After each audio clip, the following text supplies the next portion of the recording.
നമസ്കാരം കൂട്ടുകാരെ. ഇന്നത്തെ എൻ്റെ വീഡിയോ എന്ന് പറയുന്നത് നമ്മളൊരു കോഴി വളർത്തലിനെ പറ്റി തന്നെയാണ്. എൻ്റെ കുറേ സുഹൃത്തുക്കൾ എന്നോട് ഇപ്പം ഞാൻ ഫേസ്ബുക്കിലും വീഡിയോ അപ്ലോഡ് ചെയ്ത് തുടങ്ങിയപ്പോൾ ചോദിച്ചു തുടങ്ങി, ഇത് സത്യമാണോ, ഇത് വളർത്തുന്ന ലാഭമുണ്ടോ എന്നൊക്കെ ചോദിച്ചു തുടങ്ങി. അപ്പോൾ അതിനെപ്പറ്റി കുറച്ച് കാര്യങ്ങൾ പറയാൻ വേണ്ടി വന്നതാണ് വീഡിയോയിൽ. അതുപോലെ തന്നെ എൻ്റെ എല്ലാവരുടെ സുഹൃത്തുക്കൾ വാട്സപ്പിലും കുറേ മെസ്സേജുകൾ അയച്ചു തുടങ്ങി, നമ്മുടെ യൂട്യൂബിലുള്ള സുഹൃത്തുക്കൾ. അതിൻ്റെയൊക്കെ അടിസ്ഥാനത്തിൽ അതിൻ്റെ ഒരു മറുപടി എന്നോണം പറയുകയാണ്. തീർച്ചയായും ലാഭകരമാണ് കോഴി വളർത്തൽ. അത് എടുത്തു ചാടി ചെയ്യാൻ പാടില്ല ഒരിക്കലും. അതിനോടൊരു ഇഷ്ടവും സ്നേഹവും ഉള്ള ആൾക്കാർ മാത്രമേ ഈ ഫീൽഡിലോട്ട് വരാവൂ. അല്ലാതെ ലാഭം നോക്കി ഒരാളും ഈ ഫീൽഡിൽ വരാൻ പാടില്ല. ഇതിനോട് ഒരു താല്പര്യം വേണം. ബേഡ്സിനോടൊക്കെ ഉള്ളൊരു താല്പര്യമുള്ള ആൾക്കാർക്ക് മാത്രം പറ്റിയൊരു ഫീൽഡാണെന്ന് ആദ്യം പറയുന്നത്.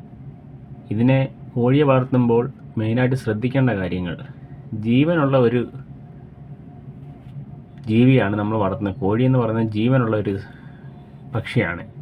അപ്പോൾ അതിന് ജീവനുള്ള എല്ലാ മൃഗങ്ങൾക്കായാലും പക്ഷികൾക്കായാലും അസുഖങ്ങൾ വരാറുണ്ട്. അപ്പോൾ അതിനെ അസുഖങ്ങൾ വന്നു കഴിഞ്ഞാൽ നമുക്ക് പെട്ടെന്ന് മനസ്സിലാക്കാനുള്ള കഴിവ് വേണം. അതുപോലെ തന്നെ അസുഖങ്ങൾ വന്നു കഴിഞ്ഞാൽ എന്ത് അസുഖമാണ് എത്രയും പെട്ടെന്ന് ട്രീറ്റ്മെൻറ്റ് ചെയ്യാനുള്ള ഒരു പരിചയമാകണം ഇതിനകത്തിൽ. ഇപ്പോൾ ഒരാളും പുതിയതായിട്ട് വരുന്ന ഒരാൾക്കും ആരും പരിചയം ആയിട്ടൊന്നുമല്ല ആരും ഈ ഫീൽഡിൽ വരുന്നത്. ഇതിനകത്തിൽ വന്നതിന് ശേഷം പഠിക്കുന്നതാണ് എല്ലാവരും. ആരും 100% ഒരു കാര്യം അറിഞ്ഞു വരുന്ന ഒരാളും ഒരു മേഖലയിലും ഇല്ല. പക്ഷേ ഇതിനോടുള്ള താല്പര്യം വേണം. താല്പര്യമുള്ളവർക്ക് ഈ പറഞ്ഞ രണ്ട് കാര്യങ്ങൾ ഇതിനകത്തിൽ മനസ്സിലാക്കാൻ സാധിക്കുകയുള്ളൂ. അങ്ങനെയുള്ളവർക്ക് ഇത് മുന്നോട്ട് കൊണ്ടുപോകാനും പറ്റുകയുള്ളൂ, ഇതിനകത്തിൽ ലാഭം ഉണ്ടാക്കാനും പറ്റുകയുള്ളൂ. ഇതുകൊണ്ട് ജീവിതമാർഗ്ഗമായിട്ട് മുന്നോട്ട് 100% കൊണ്ടുപോകാനും പറ്റും. ഇതിനകത്ത് നിന്ന് ശരിക്കും സമ്പാദിക്കാനും ഒക്കെ പറ്റും. ഇതിനകത്ത് നിന്ന് സമ്പാദിച്ചിട്ടുള്ള ഒത്തിരി ആൾക്കാർ നമ്മുടെ സുഹൃത്തുക്കളുണ്ട്, നമ്മുടെ പരിചയക്കാരുണ്ട്, ഒത്തിരി ആൾക്കാരുണ്ട്. അപ്പോൾ ഇതിനകത്തിൽ താല്പര്യം മെയിനായിട്ട് വേണം. താല്പര്യമില്ലാത്ത ഒരാളും വീഡിയോ കണ്ടിട്ട് എടുത്ത് ചാടല്ലേ. അതുപോലെ തന്നെ ഇതിനകത്തിൽ ഇൻവെസ്റ്റ്മെൻ്റ് എന്ന് പറയുന്നത് ആദ്യ സമയത്ത് ശരിക്കും ഇൻവെസ്റ്റ്മെൻ്റ് ആവും. ഫസ്റ്റ് സമയത്ത് നമുക്ക് മെയിനായിട്ട് വരുന്ന ഇൻവെസ്റ്റ്മെൻറ്റ് എന്ന് പറഞ്ഞാൽ കോഴിക്കുള്ള ഷെഡ്. അതുപോലെ നമ്മൾ BB380 കോഴികളാണ് വളർത്തുന്നതെങ്കിൽ ഹൈടെക് കൂടുകൾ എന്തായാലും വേണം. ആദ്യം വേണ്ട, കോഴിയെ വളർത്തി കോഴി മുട്ടയിടാൻ സമയമായി തുടങ്ങുന്ന സമയം തൊട്ട് ഹൈടെക് കൂടുകളിലേക്ക് മാറ്റേണ്ടതാണ്. ആ സമയത്ത് അതിന് നല്ലൊരു പൈസ ചിലവാണ്. അതിന് ശേഷം പിന്നെ നമുക്ക് കോഴികൾ എല്ലാം നമ്മുടെ മുട്ടയിടാൻ പരുവായി കഴിഞ്ഞാൽ പിന്നെ നമുക്ക് വരുമാനം വന്നു തുടങ്ങും. പിന്നെ നമുക്ക് പ്രശ്നങ്ങളില്ല. വരുമാനം വന്നു തുടങ്ങിക്കഴിഞ്ഞാൽ നമ്മുടെ തീറ്റ ചെലവും കാര്യങ്ങളും നമ്മുടെ വീട്ടിൽ പപ്പാതി നമുക്ക് കിട്ടും. എത്ര രൂപ പിന്നെ നമുക്ക് മുടക്ക് വരുന്നുണ്ട്, പകുതി പൈസ നമുക്ക് കിട്ടിക്കൊണ്ടിരിക്കും. ശേഷം കോഴി മുട്ടയിട്ട് തീർന്ന സമയത്ത് കോഴിയെ മാറി പുതിയ ബാച്ച് കോഴി എടുക്കാൻ നമ്മൾ കയ്യിൽ നിന്ന് ഒരു പൈസയും മുടക്കണ്ട. ഈ കൊടുക്കുന്ന കോഴികളിൽ നിന്നും അതിനുള്ള പൈസ ലഭിക്കുകയും ചെയ്യും. അപ്പോൾ ആദ്യത്തെ ഒരു ഇൻവെസ്റ്റ്മെൻറ്റ് അത് നമ്മളൊരു തവണ ഒരു ഷെഡ് ഉണ്ടാക്കുമ്പോൾ നോക്കിയും കണ്ടും ചെയ്യുക. ആരും പറ്റിക്കപ്പെടരുത്. പല ആൾക്കാരും കൂടിയ സാധനങ്ങളൊക്കെ ഇട്ട് ചെയ്യും. എന്നാൽ നല്ല സാധനം, ക്വാളിറ്റിയുള്ള സാധനം വേണമെന്നാലും ഒത്തിരി പൈസ കയ്യിൽ നിന്ന് പോകാനും പാടില്ല. ആ രീതിയിൽ നോക്കി വേണം ഷെഡ് ഉണ്ടാക്കാൻ. ഷെഡ് നിർമ്മാണം മെയിനാണ്. അതുപോലെ ഷെഡ് നിർമ്മാണം എന്ന് പറഞ്ഞാൽ വായു സഞ്ചാരം ഉണ്ടായിരിക്കണം. ചൂടടിക്കാൻ പാടില്ല. കോഴികൾക്ക് ഒരിക്കലും ചൂട് സമയത്ത് പോലും നമ്മളിപ്പം വളരെ താത്ത ഷെഡ് ഉണ്ടാക്കി മേളിൽ ടിൻ ഷീറ്റ് ഇട്ട്, അല്ല നമ്മൾ ടാറ്റയുടെ ഷീറ്റ്, എന്ത് ഷീറ്റ് ആയിക്കോട്ടെ, ഷീറ്റ് ഇടുവാണെങ്കിൽ 100% ചൂടാണ്. അപ്പോൾ അത് ഒഴിവാക്കാൻ പറ്റും. അതിന് ചിലവ് കുറഞ്ഞ രീതി മറ്റു മാർഗ്ഗങ്ങളൊക്കെ ഉണ്ട്, അതൊക്കെ ചെയ്യാൻ പറ്റും. അതുപോലെ തന്നെ ഈ ഓടിടാൻ പറ്റും. ഓടിടുമ്പോൾ ചിലവ് കൂടുതലാണ്. നമുക്ക് സെക്കൻഡ് ഹാൻഡ് ഓടുകൾ വാങ്ങാം. ഓടിന് പൈസ കുറവാണ്. സെക്കൻഡ് ഹാൻഡ് ഓടുകൾ നമുക്ക് അന്വേഷിച്ചാൽ കിട്ടും. ഇഷ്ടത്തിന് അവിടെ എവിടെയൊക്കെ നമ്മുടെ പഴയ വീടുകൾ പൊളിക്കുന്നതും അങ്ങനെയുള്ള സാധനങ്ങളൊക്കെ കിട്ടും. അപ്പോൾ പിന്നെ ഓടിടുമ്പം അടുപ്പിച്ച് പർലിങ്ങും കാര്യങ്ങളെല്ലാം അടിക്കണം ഓടിടാൻ വേണ്ടിയിട്ട്. അപ്പോൾ ഇതിന് ഇരുമ്പിൻ്റെ ചിലവ് കൂടുതൽ വരും. പക്ഷേ ഒരു തവണ നമ്മൾ ചെയ്ത് കഴിഞ്ഞാൽ അത് ലോങ് ടൈം നിൽക്കും. അങ്ങനെയുണ്ട്. പിന്നെ ചൂടിൻ്റെ കാര്യത്തിൽ നമുക്ക് വലുതായിട്ട് പേടിക്കേണ്ട. കമ്പയർ ചെയ്യുമ്പോൾ മറ്റതിനെക്കാട്ടിലും ഒത്തിരി ചൂട് കുറവാണ്. 50% കൂടുതൽ ചൂട് ഷെഡിനകത്ത് കുറയും. അപ്പോൾ അങ്ങനെയൊക്കെയുള്ള വ്യത്യാസങ്ങളുണ്ട്. ഇങ്ങനെയുള്ള കാര്യങ്ങൾ ശ്രദ്ധിക്കുക. അതുപോലെ തന്നെ എന്നോട് ചോദിച്ചു, കോഴി വളർത്തൽ എങ്ങനെ അനൂപ് ലാഭമാകുന്നത്, അനൂപ് എന്ത് പോയി പറയുന്നത്, അനൂപ് വീഡിയോ ചെയ്യാൻ വേണ്ടി ചുമ്മാ ചെയ്തിട്ടതല്ലേ എന്നൊക്കെ പറയുന്നു. ഒരിക്കലുമല്ല. എനിക്കൊരു വീഡിയോ ചെയ്തിട്ട് 4 പേരെ മുന്നിൽ വീഡിയോ ചെയ്തിട്ട് ഇങ്ങനെ ഇടേണ്ട യാതൊരു ആവശ്യമില്ല. അത് ആരെയും ചീറ്റ് ചെയ്തിട്ട് എനിക്ക് ജീവിക്കേണ്ട കാര്യവുമില്ല. ഞാൻ എൻ്റെ അനുഭവമാണ് പറഞ്ഞത്. ഞാൻ കോഴി വളർത്തി, ഞാൻ വലിയൊരു കോഴി ഫാമുള്ള ഒരാളൊന്നുമല്ല. പക്ഷേ ആദ്യം ഞാൻ കുറച്ച് കോഴികളെ വളർത്തി. എനിക്ക് കോഴികൾ പണ്ട് തൊട്ട് എൻ്റെ വീടുകളിലുണ്ടായിരുന്നു. അപ്പോൾ അതിനോടുള്ള ഇഷ്ടം കൊണ്ട് ഞാൻ കുറച്ച് കോഴികളെ ആദ്യം വളർത്തി. കുറേ നാടൻ കോഴികളുണ്ടായിരുന്നു. ഒരു 10-20 എണ്ണത്തിനെ വളർത്തി. അതെൻ്റെ വീട്ടാവശ്യത്തിന് മാത്രം. എൻ്റെ വീട്ടിലെയും എൻ്റെ കുഞ്ഞുങ്ങൾക്കും മുട്ട അവരെ ആവശ്യങ്ങൾക്കും ഞങ്ങളുടെ വീട്ടാവശ്യത്തിനും മുട്ട ഇറച്ചിയൊക്കെ ഞങ്ങളുടെ ആവശ്യങ്ങൾക്ക് വേണ്ടി മാത്രം വളർത്തി. അതിനുശേഷം കോവിഡൊക്കെ വന്നു കഴിഞ്ഞ് മാറിയതിന് ശേഷമാണ് ഞാൻ പിന്നെ ഇതിലോട്ട് ഇറങ്ങുന്നത്. എന്നിട്ട് ഞാനൊരു 100 കൈരളി കോഴികളെ ആദ്യം വാങ്ങി. അതിനകത്തൊരു 40% പൂവൻ കോഴി ഉണ്ടായിരുന്നു. 60% പിടക്കോഴികൾ എനിക്ക് കിട്ടി. 40ഓളം പൂവൻ വന്നു 100 എണ്ണത്തിന്. 60 പിടയും കിട്ടി. ആ സമയത്ത് 100 കോഴിയെ വാങ്ങിയപ്പോൾ 100 അല്ല 105 സംതിങ് അവർ തന്നത്. 4-5 എണ്ണം എക്സ്ട്രാ തന്നു. നേരിട്ട് പോയി എടുത്തുകൊണ്ട് ഇത് കൈരളി ഉണ്ടാക്കുന്ന ഒറിജിനൽ സ്ഥലത്ത് പോയി എടുത്തുകൊണ്ട് ആ സമയത്ത് ഞാൻ ഇതിനെ കൊണ്ടുവന്ന് ഞാൻ യൂട്യൂബ് നോക്കിയാണ് കാര്യങ്ങൾ കുറേയൊക്കെ പഠിച്ചത് മനസ്സിലാക്കിയത്. ഇതിന് ബ്രൂഡിംഗ് എന്ന് പറയും. നമ്മൾ ആദ്യം സമയത്ത് കോഴിക്കുഞ്ഞുങ്ങൾക്ക് നമ്മളൊരു കോഴിക്കുഞ്ഞിനെ ഈ ഇൻക്യുബേറ്ററിൽ വിരിക്കുന്ന കോഴിയെ നമ്മൾ വീട്ടിൽ കൊണ്ടുവരുമ്പോൾ തള്ളക്കോഴിയുടെ കീഴിലല്ലേ, ഇതിന് ചൂട് ആവശ്യമാണ്. ഒരു മുട്ട വിരിയാൻ വേണ്ടി 37.4 ആണെന്ന് തോന്നുന്നു ഡിഗ്രി സെൽഷ്യസ് ആണ് ആവശ്യം. 37 ആണെന്നോ 34 ആണെന്ന് സംശയമുണ്ട്, ഇപ്പോൾ മറന്നുപോയി.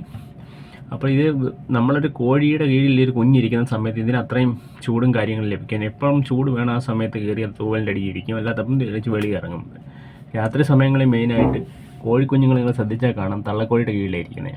അപ്പോൾ അതിന് നമ്മൾ പ്രത്യേകം ബൾബും കാര്യങ്ങളും അറേഞ്ച് ചെയ്യണം. 100 കോഴി ഉണ്ടെങ്കിൽ അതിന് 100 വാൾട്ട് ഒരു ബൾബ് ഇട്ട് കൊടുക്കണം. ഒരു ബൾബല്ല 2 വാൾട്ട് 100 വാൾട്ട് പ്രകാശം അതിന് ചെല്ലണം. നമ്മുടെ പഴയ ബൾബ്, ചൂട് ലഭിക്കുന്ന ബൾബ്, പണ്ടകാലത്തെ നമ്മൾ വീടുകളിൽ ഉപയോഗിച്ചിട്ടുണ്ടെന്ന ബൾബ്, അതിട്ട് ഒരു 7 ദിവസം 10 ദിവസം ബ്രൂഡിംഗ് എന്ന് പറയും, അത് കൊടുക്കണം. കൊടുത്തതിന് ശേഷം കോഴിക്കുഞ്ഞുങ്ങൾക്ക് അത് കൊടുത്തെങ്കിൽ മാത്രമേ കോഴി ശരിക്കും തീറ്റയും വെള്ളം എടുക്കുന്നത് കോഴി വളരത്തുള്ളൂ. അതൊരു 7 ടൺ വാക്സിൻ കൊടുക്കണം, 14 ടൺ കൊടുക്കണം, 28 ലെസോട്ട IBD എന്നൊക്കെ പറഞ്ഞ വാക്സിനുകളുണ്ട്. പിന്നെ 45 പക്കമൊക്കെ നമ്മൾ ഒരു മാസം ആകുമ്പോൾ വിരയിളക്കിയിട്ട് വിരയിളക്കുന്ന മരുന്ന് കൊടുക്കും, അൽബോമാർ എന്ന് പറഞ്ഞ മരുന്ന് കൊടുക്കും. അത് കഴിഞ്ഞ് നമ്മൾ R2B എന്ന് പറയുന്ന വാക്സിൻ കൊടുക്കും 45 പക്കം. അതുമെല്ലാം കൊടുത്ത് കോഴികളെ സ്മാർട്ടാക്കി എടുക്കും. നമ്മൾ മാസം ഇതിന് വിര ഇളക്കുകയും ഇതിന് വേണ്ട തീറ്റയും കാര്യങ്ങളും കൊടുക്കും. ഇതിൻ്റെ ഇടയ്ക്ക് കുറച്ച് കോഴികളൊക്കെ നമുക്ക് നഷ്ടപ്പെടും. 4-5 എണ്ണമൊക്കെ എനിക്ക് നഷ്ടപ്പെട്ടു. 100 കിട്ടിയൊന്നുമില്ല. അപ്പോൾ നമുക്കത് മനസ്സിലാക്കാൻ പറ്റി എന്താണ് സംഭവം, നമ്മുടെ കോഴിക്ക് എന്ത് അസുഖമാണ്, എന്താണ് പ്രശ്നം, നമുക്ക് എവിടെയാണ് ഫോൾട്ട് പറ്റിയത്. അതുപോലെ കോഴിക്കൂടിൽ മറ്റ് ജീവികളുടെ ആക്രമണം, കൂട് നമ്മൾ സെറ്റ് ചെയ്യുമ്പോൾ എന്തൊക്കെ ശ്രദ്ധിക്കണം, പല കാര്യങ്ങളും നമുക്കതിൽ നിന്ന് ഇതിനകത്ത് നമ്മൾ ഓരോന്ന് ചെയ്ത് വരുമ്പോൾ നമുക്ക് പഠിക്കാൻ പറ്റും. ഇങ്ങനെയുള്ള കാര്യങ്ങൾ പഠിച്ച് നമ്മൾ മുന്നോട്ട് വരുമ്പോൾ നമുക്ക് പിടികിട്ടും ഇത് സംഭവം ഇങ്ങനെയാണ്. അപ്പോൾ പറഞ്ഞു വരുന്നത് അങ്ങനെ നമ്മൾ വളർത്തി വരുമ്പോൾ നമുക്കൊരു എക്സ്പീരിയൻസ് ആയി. അതൊരു വലിയൊരു എക്സ്പീരിയൻസാണ്. ഒരു കോഴി മുട്ടയിടുന്ന പീരീഡ് പറഞ്ഞ കൈരളി എന്ന് പറഞ്ഞു കഴിഞ്ഞാൽ 6 മാസം സമയം വേണം മുട്ടയിടാൻ. പിന്നെ മുട്ട ഇട്ട് കഴിഞ്ഞാൽ അതിനെ 1 വർഷം 1.5 വർഷം നമ്മൾ കണ്ടിന്യൂ മുട്ട കാര്യങ്ങളൊക്കെ വളർത്തിയെടുത്ത് വരുമ്പോൾ നമുക്ക് മനസ്സിലാകും മുട്ട കുറയുന്നത് എന്തുകൊണ്ടാണ്. നമ്മുടെ തീറ്റിക്രമങ്ങൾ, തീറ്റി തെറ്റാൻ പാടില്ല, കറക്റ്റ് സമയങ്ങളിൽ തീറ്റി കൊടുക്കണം. അതൊരു കോഴി പേടിക്കാൻ പാടില്ല. അതിന് വേണ്ട വൈറ്റമിൻസ്, കാൽസ്യം, ഇതിനെപ്പറ്റിയൊക്കെ മനസ്സിലാവും. അതുപോലെ ഇതിനെ ഞാൻ ലിറ്റർ സിസ്റ്റത്തിലാണ് വളർത്തിയത്. അത് ഹൈടെക് കൂടിലൊന്നും അല്ലായിരുന്നു. കോഴികളെ താഴെ ഇട്ട് തന്നെ വളർത്തി, അഴിച്ചുവിട്ട് വളർത്തിയില്ല. കൂടിനകത്ത് ഇട്ട് തന്നെ വളർത്തി പഠിച്ചു. കാര്യം അഴിച്ചുവിട്ട് വളർത്തുന്ന കോഴിയെ നമുക്ക് ഒത്തിരി കോഴിയൊന്നും അഴിച്ചുവിട്ട് ആർക്കും വളർത്താൻ പറ്റത്തില്ല. വാണിജ്യ അടിസ്ഥാനത്തിൽ ഒരു 10 കോഴി കൂടുതൽ അഴിച്ചുവിടാൻ പറ്റത്തില്ല. നാട്ടിലൊക്കെ അവിടെ എവിടെയും പോയി വല്ലാണ്ട് കൃഷിയൊക്കെ പ്രശ്നങ്ങളുണ്ടാകും, നടക്കുന്ന കാര്യമല്ല. അപ്പം നമ്മൾ അടച്ചിട്ട് വളർത്തി അതിനെ നമുക്ക് എങ്ങനെ അതിന് പുറത്തുനിന്ന് ഒരു കോഴി പുറത്ത് പോയി കഴിക്കുമ്പോൾ അതിന് കിട്ടുന്നൊരു എനർജി ആഹാരത്തിൽ നിന്ന്, അതെല്ലാം നമ്മൾ അടച്ചിട്ട് വളർത്തുമ്പോൾ ഒരു ചെറിയ സ്ഥലത്ത് നമ്മൾ നൽകേണ്ടതായിട്ട് വരും. അത് വൈറ്റമിൻ ആട്ടെ, അല്ലെ സപ്ലിമെൻ്റ് ആട്ടെ, കാൽസ്യം ആട്ടെ, ഇങ്ങനെയുള്ള സംഭവങ്ങൾ. അപ്പോൾ നമുക്ക് അതിനെപ്പറ്റി ഒരു ഐഡിയ കിട്ടും, അതൊക്കെ മനസ്സിലാക്കാം. പിന്നെ നമുക്ക് മുട്ട കിട്ടും, മുട്ടയുടെ പ്രൊഡക്ഷൻ എത്ര ശതമാനം നമുക്ക് മുട്ട കിട്ടുന്നുണ്ട്. മുട്ട പിന്നെ നമുക്ക് മാർക്കറ്റ് ചെയ്യാൻ പഠിക്കാം. പിന്നെ ഇതിൻ്റെ പൂവനെ നമ്മളെല്ലാം വിറ്റ് നമുക്കൊരു 2.5 മാസമൊക്കെ ആയപ്പം നമുക്ക് മനസ്സിലാക്കാൻ പറ്റി എത്ര പൂവൻ കോഴിയുണ്ട് ഇതിനകത്തിൽ, എത്ര പിടക്കോഴികളുണ്ട്. അപ്പോൾ നമുക്ക് ആവശ്യമുള്ള കുറച്ച് പൂവനെ, നമുക്ക് രണ്ടാമത് മുട്ട ബിരിയാണി പൂവൻ വേണം, 4-5 പൂവനെ നമ്മളീ പറഞ്ഞ പോലെ ആവശ്യമുള്ള പൂവൻ കോഴിയെ മാത്രം നിർത്തി ബാക്കിയുള്ള കോഴികളെ നമ്മൾ ഇറച്ചിക്കോഴികളായി വിറ്റ് മാറ്റും. അതിന് വേണ്ട ഇറച്ചിക്കോഴിയുടെ തീറ്റയും കാര്യങ്ങളുമൊക്കെ നൽകി നമ്മളതിനെ പെട്ടെന്ന് ബോഡി വെയിറ്റ് ആക്കി നമ്മളതിനെ വിറ്റ് മാറി. അപ്പം തന്നെ നമുക്കത് ഒരു 40 കോഴി 35 കോഴി നമ്മൾ വിറ്റ് പൂവനെ. ചില ആൾക്കാർ അതിന് 700-750 രൂപ വന്നിട്ടുണ്ട്, ചിലർ 500 രൂപ വന്നിട്ടുണ്ട്. പിന്നെ കടകളിൽ കൊണ്ട് 400 രൂപ 300 രൂപയ്ക്ക് കൊടുത്തിട്ടുമുണ്ട്. അപ്പോൾ ഒരിക്കലും നഷ്ടമില്ല. നമുക്ക് മനസ്സിലാക്കും പറ്റും നമുക്ക് ഇത്രയും പൈസ നമുക്ക് ഇതിൻ്റെ ഇടയ്ക്ക് കിട്ടുവാണ്. പിന്നെ ആ സമയത്താണ് നമ്മുടെ കോഴികളെല്ലാം മുട്ടയിട്ട് തുടങ്ങി. പിന്നെ ഇതിൻ്റെ ഇടയ്ക്ക് പലർക്കും കോഴിക്കുഞ്ഞുങ്ങളെ വേണമെന്നൊക്കെ പറഞ്ഞ ആൾക്കാർ വരുന്നുണ്ട്. ആ സമയത്ത് കൊടുത്തില്ല. അതിനുശേഷം ഞാൻ 1-2 ബാച്ചിനെ എടുത്ത് കുറേ ഡേ ഓൾഡ് കോഴികളെല്ലാം എടുത്ത് വളർത്തി ആൾക്കാർക്ക് കൊടുത്തു തുടങ്ങി. പിന്നെ ഞാൻ എൻ്റെ കോഴി മുട്ടയിട്ട് കഴിഞ്ഞപ്പോഴത്തേക്ക് കൈരളിയാണ്, വേറെ പൂവനെ ഒന്നിനെ മിക്സ് ചെയ്തിട്ടില്ല, ഇതിന് പ്രത്യേകം കോഴി വളർത്തിയാണ്. അപ്പോൾ അതിന് ലഭിക്കുന്ന കുഞ്ഞുങ്ങൾ കുറേ ഒറിജിനൽ കൈരളി തന്നെയാണ്. ഞാൻ ചെറിയ ഇൻക്യുബേറ്റർ മേടിച്ച് വിരിയിച്ച് ആൾക്കാരെ ബുക്കിംഗ് അനുസരിച്ച് ഞാൻ കുറേ കുഞ്ഞുങ്ങളെ വിറ്റ്. ഇപ്പോഴൊക്കെ എനിക്ക് നല്ല പൈസ കിട്ടി തുടങ്ങി. ഇപ്പോൾ എനിക്ക് മനസ്സിലാക്കാൻ സാധിച്ച് ഒരിക്കലും നഷ്ടമല്ല. അപ്പോൾ ഞാൻ ഈ മുട്ടയിൽ നിന്ന് വരുമാനം കിട്ടുന്നു. മുട്ടയുടെ വരുമാനം ഡെയിലി വരുമാനമാണ്, ദിവസ വരുമാനം നമുക്ക്. അപ്പോൾ ഞാൻ ചിന്തിച്ചപ്പോൾ ഏറ്റവും കൂടുതൽ മുട്ട ലഭിക്കുന്ന ഇന്ന് ഇന്ത്യയിൽ ലഭിക്കാവുന്ന ഏറ്റവും വലിയ മാർക്കറ്റുള്ള കോഴി BB380 ആണ്. അതിനകത്ത് ഞാൻ അതിനെ വളർത്താത്തതിൻ്റെ മെയിൻ കാരണം ആദ്യ സമയങ്ങളിൽ യൂട്യൂബ് തുറന്ന് നോക്കിയാൽ നഷ്ടത്തിൻ്റെ കണക്കേ ഉള്ളൂ. പിന്നെ കുറേ ആൾക്കാർ നല്ല വീഡിയോസ് ഞാൻ കണ്ട്, ആൾക്കാർ വ്യക്തമായിട്ട് കാര്യം പറയുന്നുണ്ട്. അപ്പോൾ എനിക്ക് ആ പറയുന്ന കാര്യങ്ങൾ എനിക്ക് മനസ്സിലാക്കാൻ പറ്റി. ഇപ്പം ഞാൻ ചിന്തിക്കുന്ന അതേ വ്യൂ ചിന്തിച്ച ആൾക്കാർ അവർ കുറേ അനുഭവങ്ങൾ വീഡിയോ കൂടി ഇട്ട് ഞാൻ 1-2 ആൾക്കാരെ വിളിച്ച് സത്യസന്ധമായിട്ട് കാര്യങ്ങൾ പറഞ്ഞു. ഇന്ന രീതിയിൽ വളർത്തണം, ഇന്ന പോലെ വളർത്തണം, ഇങ്ങനെയുള്ള കാര്യങ്ങൾ ഒറിജിനലിനെ എടുക്കണം, ഇതിൻ്റെ വാക്സിനും കാര്യങ്ങളും കറക്റ്റ് ആയിരിക്കണം, ചീറ്റിങ് പറ്റില്ലേ, നമ്മൾ കറക്റ്റ് അതിനെ നോക്കേണ്ട രീതിയിൽ അതിന് വൈറ്റമിൻ സപ്ലിമെൻറ്റും കാര്യങ്ങളും കൊടുക്കണം. ഈ ആൾക്കാർ മേടിച്ചുകൊണ്ട് കൊണ്ടുവന്ന് മറ്റു കോഴികളെ വളർത്തുന്ന പോലെ വളർത്തി കഴിഞ്ഞാൽ ഇതൊന്നും ലഭിക്കുകയില്ല. അപ്പോൾ ഇതൊക്കെയാണ് നമ്മൾ ശ്രദ്ധിക്കേണ്ട കാര്യങ്ങൾ. നമ്മളതുപോലെ തന്നെ വളർത്തി കഴിഞ്ഞാൽ നമുക്ക് 100% ലാഭം ലഭിക്കുന്നതാണ്, നമ്മുടെ പൈസ പോവുകയില്ല. ഇതുകൊണ്ട് നമുക്ക് മുന്നോട്ട് പോകാൻ സാധിക്കും. അപ്പോൾ ഇത്രയേ ഉള്ളൂ ഇന്നത്തെ വീഡിയോ. ഇനിയും ഇതിനെപ്പറ്റി എന്തെങ്കിലും സംശയം ഉണ്ടെങ്കിൽ സംശയത്തിന് മറുപടി പറയുന്നതായിരിക്കും. പേഴ്സണലായിട്ട് മെസ്സേജ് അയച്ചാൽ ഇതിന് മറുപടി തരുന്നതായിരിക്കും. ഇതുപോലെ തന്നെ ഞാൻ ഇനിയും ഉടനെ തന്നെ അടുത്ത ബാച്ച് കോഴികൾ ഇറക്കാൻ പോവുകയാണ്. 2ാമത്തെ ബാച്ച് എടുത്ത് 3ാമത്തെ ബാച്ച് എടുക്കാൻ പോവുകയാണ്.